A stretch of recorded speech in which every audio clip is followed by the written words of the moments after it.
John Ziegler is a writer for Mediaite.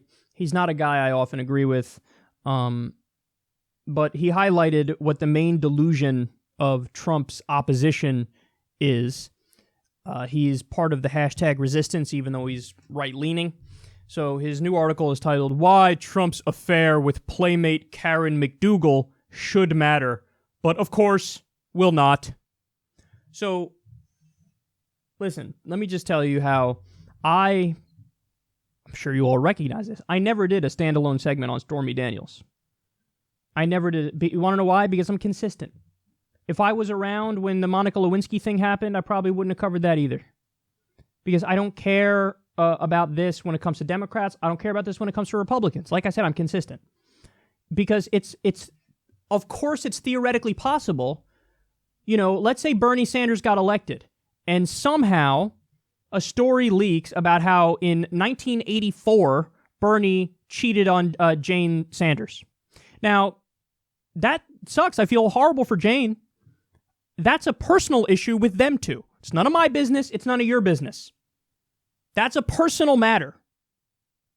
So I wouldn't talk about it because it's irrelevant. Bernie was for Medicare for all before we learned of that, and Bernie would be for it after. Bernie's for a living wage before that. He's for a living wage after it. He's for free college before that. He's for free college after that.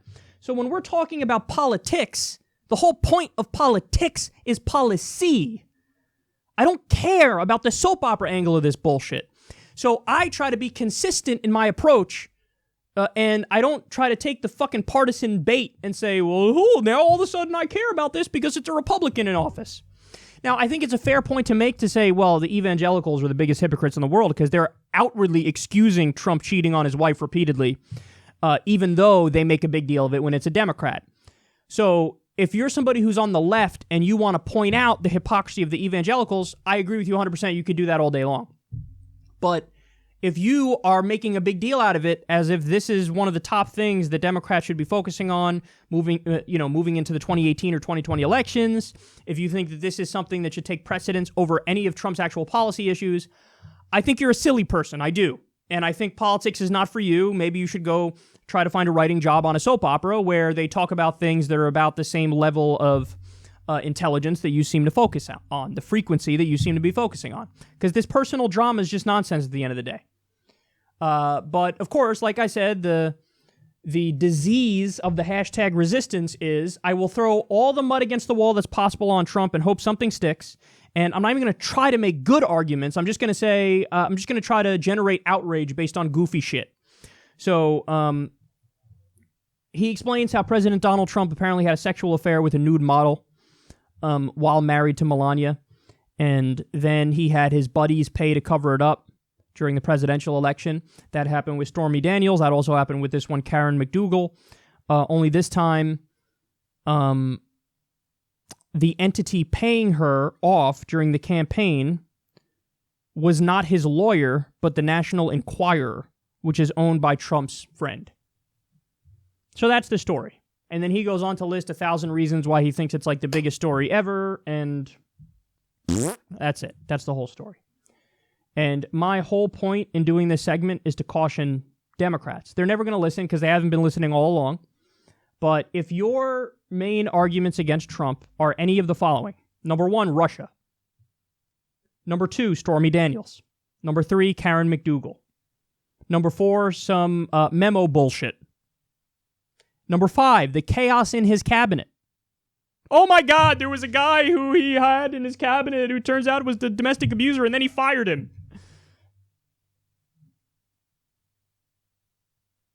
If these are your arguments, you don't know what you're doing. You don't know what you're doing. It's sad. It's genuinely sad. Because we're talking about an administration where they just did, nobody talked about it. They just had a story, International Business Times. Trump and Mick Mulvaney, his head of the Consumer Financial Protection Bureau.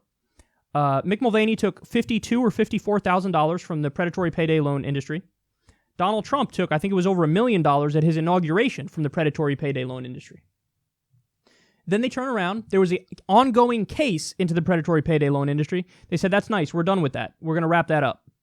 You're free to go. Then the regulations that were scheduled to go into place of the predatory payday loan industry, they said, yeah, we're scrapping those two.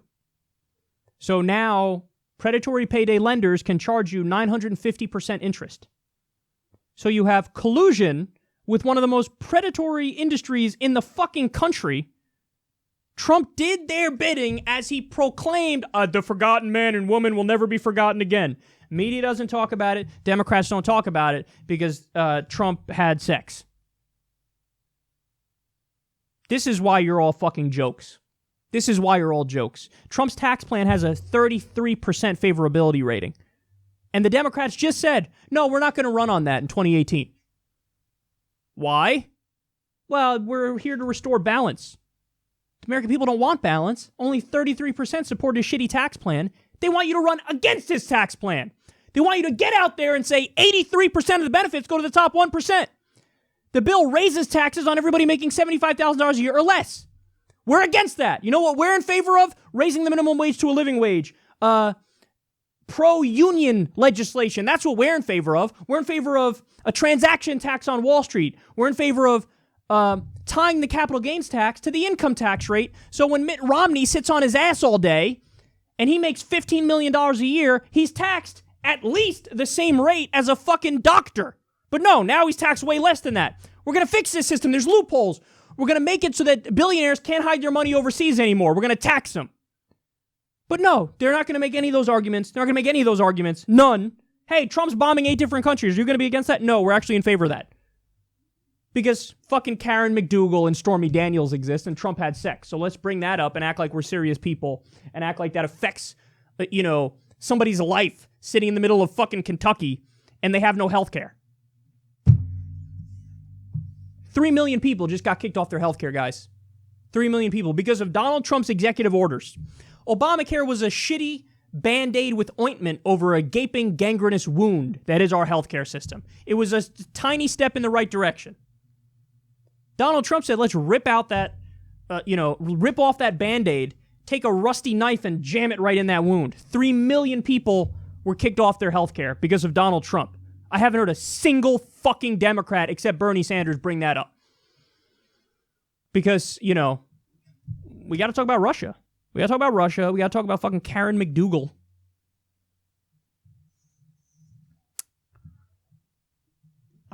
I feel like we're always in an episode of The Twilight Zone.